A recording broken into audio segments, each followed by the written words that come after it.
नमस्कार, मैं बरखा त्रिवेदी सी न्यूज़ भारत पर आप सभी का स्वागत करती हूं। वक्त हो चुका है न्यूज़ बुलेटिन का। बुलेटिन में खबरों को शुरू करेंगे और सबसे पहले खबर बताएंगे बेतिया की, जहां हत्यारे कैसे दे रहे हैं पुलिस को खुली चुनौती। साथ ही बताएंगे कि बुलंदशहर में क्यों बिजली विभाग के कर्मचारी लगातार 5 दिन से कर रहे हैं हड़ताल। और फिर बताएंगे कहां एंटी रोमियो टीम द्वारा चलाया गया जागरूकता अभियान। ऐसी तमाम खबरों पर आइए विस्तार से करते हैं चर्चा। खबर पश्चिम चंपारण के बेतिया नगर के कालीबाग ओपी थाना क्षेत्र के दामदार टोला की है, जहां एक युवक की गोली मारकर हत्या कर देने का मामला प्रकाश में आया। 24 घंटे में हुई 2 हत्याएं। अपराधियों ने युवक को गोली मार दी। युवक अपने परिवार के भरण पोषण के लिए कबाब की दुकान चलाता था। युवक की पहचान सूरज बैठा के रूप में की गई है। बताया जा रहा है सुनसान तालाब के पास उसका खून से लथपथ शव मिला है। नगर के जमादार टोला का रहने वाला युवक बताया जा रहा है काली बाग ओपी क्षेत्र में उसका शव मिला है। एक ही रात में 2 लोगों की गोली मारकर हत्या से बेतिया में दहशत का माहौल कायम है। लोगों में तरह तरह की चर्चाएं हो रही हैं। अपराधियों ने पुलिस को एक ही रात में 2 अपराध की घटना को अंजाम देकर चुनौती में डाल दिया है। जो भी घटना का अंजाम किया है बेहतर नहीं किया है। इस सरकार जंगल राज पार्ट 2 की तरफ से आ रहा है। बिना भय बिना डर का घटना तड़ातड़ शाम के टाइम में, सुबह के टाइम में कहीं आए दिन घटना हो रही है। पूर्णतः सरकार फेलियर है। आज जो हुआ है नरकटियान के लिए एक अच्छा सामाजिक कार्यकर्ता हम लोग के बीच से चला गया, जिसका भरपाया अभी नहीं हो सकता है, कभी भी नहीं हो सकता। सरकार विफल। एक चीज़ और, एक अस्पताल में तमाम कुव्यवस्थाएं हैं। लोग कह रहे हैं कि अगर अस्पताल में व्यवस्था रहती तो इनकी जान बच सकती है। इसको कैसे देखते हैं? देखिए, अब तो हम तो एक बात ही बताया कि हर मोर्चा पे गवर्नमेंट फेल है। ना हॉस्पिटल की बढ़िया व्यवस्था है, ना विधि व्यवस्था का बढ़िया व्यवस्था है, ना लॉ एंड ऑर्डर की व्यवस्था ठीक है। तो सरकार फाइनल रूप से हर मोर्चे पर फेल है। बेतिया से सीनियर संवाददाता विनोद कुमार की रिपोर्ट। भारतीय किसान यूनियन महाशक्ति के राष्ट्रीय अध्यक्ष ठाकुर धर्मेंद्र सिंह और जिला अध्यक्ष सुनील लोधी के द्वारा बिजली विभाग के कर्मचारी के द्वारा 5 दिन से लगातार हड़ताल की जा रही है, जिससे किसानों और ग्रामीणों को बिजली के संबंधी समस्याओं से जूझना पड़ रहा है। जिसमें जगह जगह तार टूटे पड़े हैं तो कहीं फॉल्ट हो गया है, जिसकी शिकायत लगातार की जा रही है, लेकिन कोई भी बिजली का अधिकारी कर्मचारी सुनने को तैयार नहीं है। बिजली कर्मचारियों की अनेक समस्याओं का निवारण करते हुए धरने को समाप्त कराकर किसानों की अनेक समस्याओं का समाधान करना होगा और सिटी मजिस्ट्रेट को इसका ज्ञापन दे दिया गया है। क्या इस समय बन चुकी है बिजली विभाग को लेकर। बिजली विभाग के कर्मचारी 5 दिन से लगातार धरने पर बैठे हैं, जहां जनपद के प्रत्येक गांव में कहीं तार टूट गया, कहीं फोल्ड हो गया, कहीं कोई समस्या है। कोई भी बिजली का अधिकारी कर्मचारी फोन उठाने को तैयार नहीं है। चाहे कोई बड़ा हादसा हो जाए, पशुओं के चारे तक में आग लग गई है, ईखों में आग लग रही है, लेकिन कोई अधिकारी फोन उठाने को तैयार नहीं है। क्या मांग है आपकी? हमारी मांग है, यहाँ हमने एक ज्ञापन उत्तर प्रदेश के मुख्यमंत्री जी के लिए माननीय हमारी जो यहाँ सिटी मजिस्ट्रेट महोदय हैं बुलंदशहर में, इनको सौंपा है। इनसे कहा है इस ज्ञापन को मुख्यमंत्री जी तक पहुँचाया जाए, जल्द से जल्द समस्या का समाधान हो, धरना समाप्त हो। क्या मामला है इनका बिजली के कर्मचारियों को? भाई इनकी भी समस्या सुनो, जिससे किसानों को समस्या का परेशानी ना करनी पड़े। तो जनपद बुलंदशहर में किसान बहुत परेशान हैं। जगह जगह फोल्ड हो रहे हैं। इस समय पानी की भराई की जरूरत है, फसल भराई की, फोल्ड हुए पड़े। कोई भी अधिकारी कर्मचारी तार जोड़ने को तैयार नहीं है। किसान बहुत ज़्यादा परेशान हैं और कोई बड़ा हादसा हो गया, कोई किसान मजदूर मर जाता है इनकी लापरवाही की वजह से, तो भारतीय किसानों महाशक्ति 2 करोड़ रुपए की मुआवजे की मांग करेगी और नहीं देगी प्रशासन या सरकार तो आंदोलन करने को मजबूर होना पड़ेगा, जिसकी जिम्मेदारी शासन प्रशासन की होगी। क्या नाम है सर आपका? मेरा नाम ठाकुर धर्मेंद्र सिंह है। मैं भारतीय किसान महाशक्ति से राष्ट्रीय अध्यक्ष हूँ। मेरे साथ में समस्त पदाधिकारी गण जिला अध्यक्ष सुनील लोधी खड़े हैं और सब पदाधिकारी हमारी नारी शक्ति भी है। महिलाएं हमारी सुबह उठती हैं, उन्हें बहुत सारे काम करने पड़ते हैं, लेकिन बिजली एक ऐसा माध्यम है जिससे हमारे बच्चे स्कूल जाते हैं महिलाओं के, तो वो उठती हैं बेचारी, काम करती हैं, रोज़मर्रा के बहुत सारे काम होते हैं। पानी की व्यवस्था ख़राब हो रही है, बच्चे टाइम से पढ़ नहीं पा रहे हैं, एग्ज़ाम की तैयारी करनी है उन लोगों को, तो बहुत सारी पानी वगैरह की बहुत सारी समस्याओं का सामना हमारी महिलाओं को भी करना पड़ रहा है और पुरुषों को तो। क्या कोई ज्ञापन दिया है आपने? जी इस संबंध में हमने आज हमारे राष्ट्रीय अध्यक्ष जी ने एक चीफ मजिस्ट्रेट जी के माध्यम से मुख्यमंत्री जी को एक ये प्रार्थना पत्र दिया।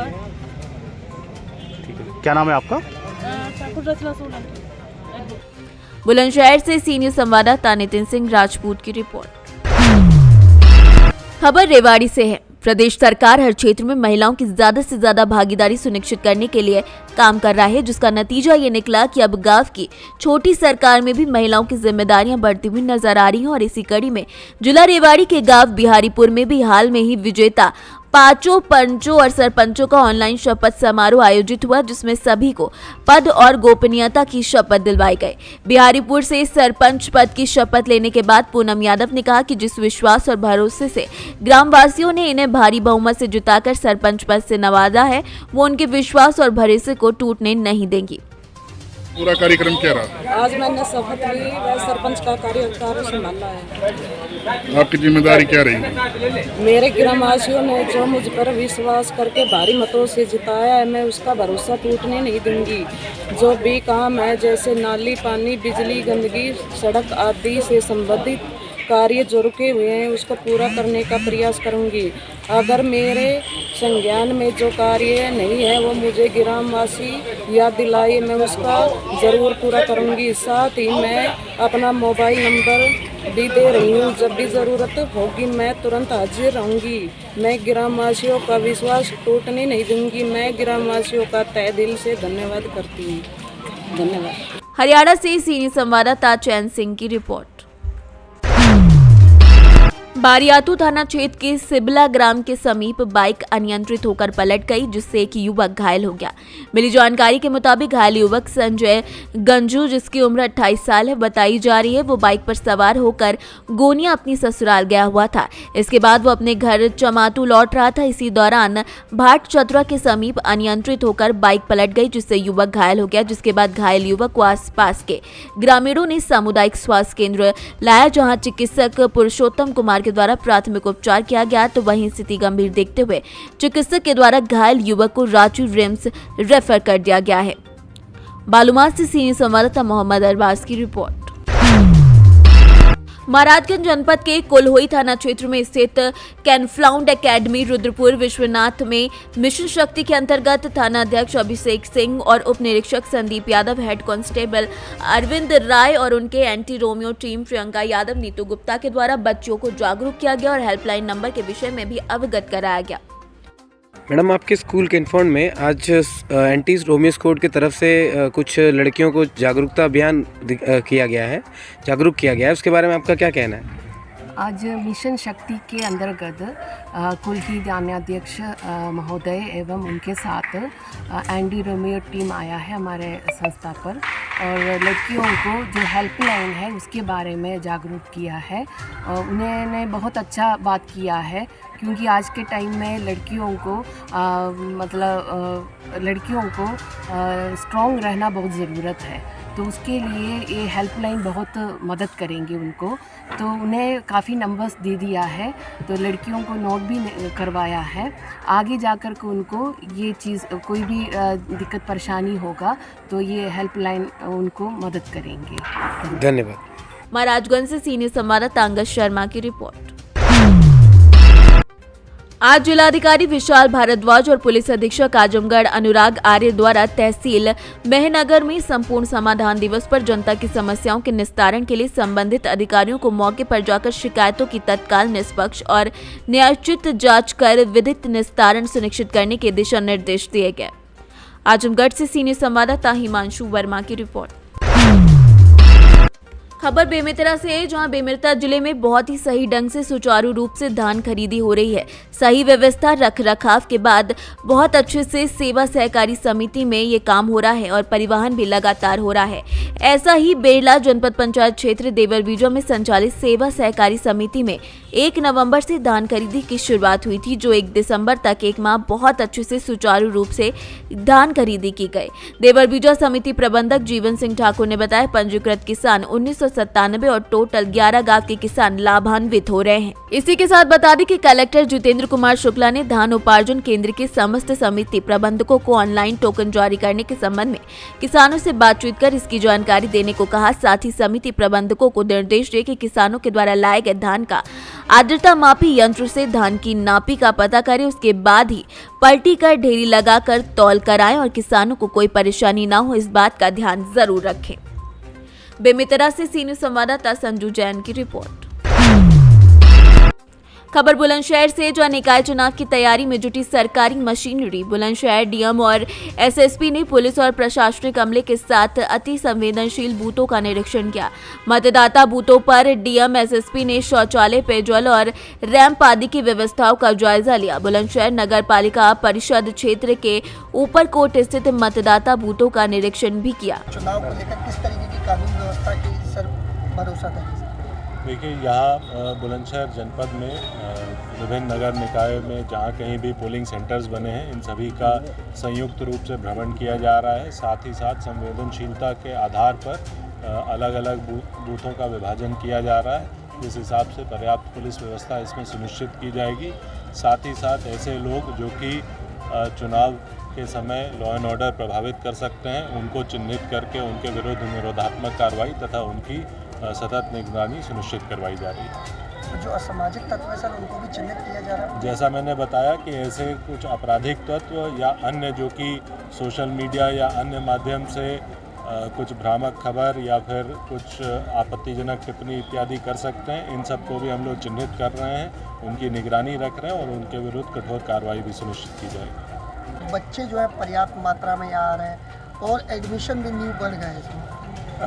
जैसा कि आप जानते हैं कि माननीय मुख्यमंत्री जी का प्राथमिक शिक्षा पे और जो हमारी बुनियादी शिक्षा है उस पर बहुत जोर है और उन्होंने सभी जो हमारे प्राथमिक विद्यालय हैं, उच्च प्राथमिक विद्यालय हैं, उनके ऑपरेशन कायाकल्प के लिए निर्देश दिए हुए हैं।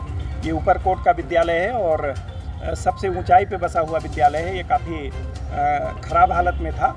इसको CSR के माध्यम से इसका ऑपरेशन कायाकल्प किया गया है।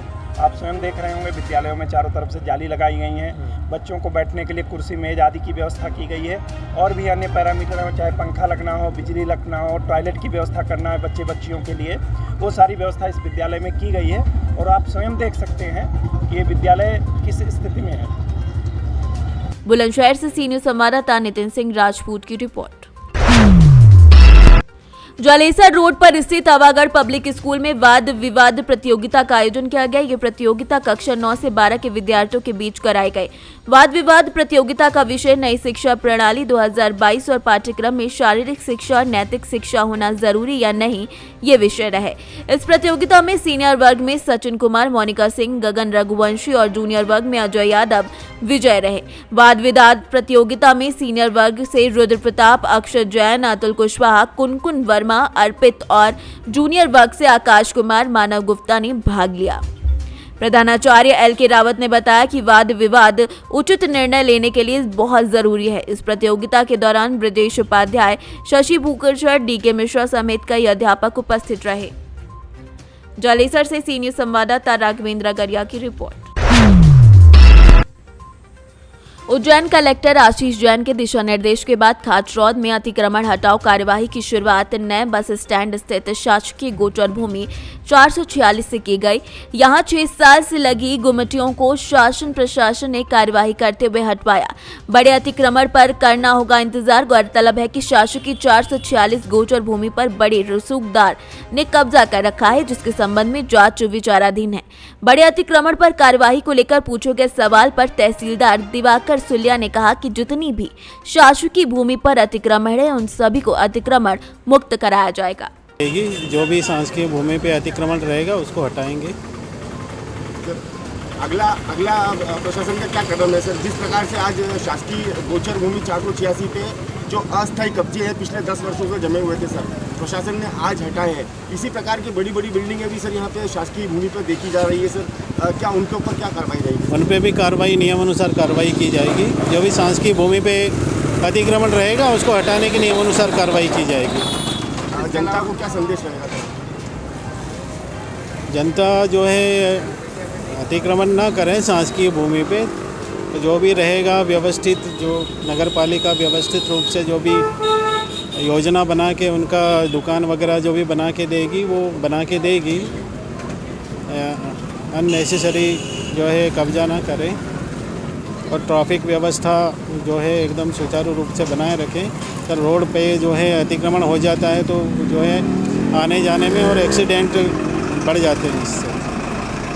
खाचरौद से सी न्यूज़ संवाददाता सुरेश जाटवा की रिपोर्ट। फिलहाल के लिए इस न्यूज बुलेटिन में बस इतना ही। देश दुनिया की तमाम खबरों के लिए देखते रहें सी न्यूज भारत। हर खबर आपके साथ, आपके हाथ।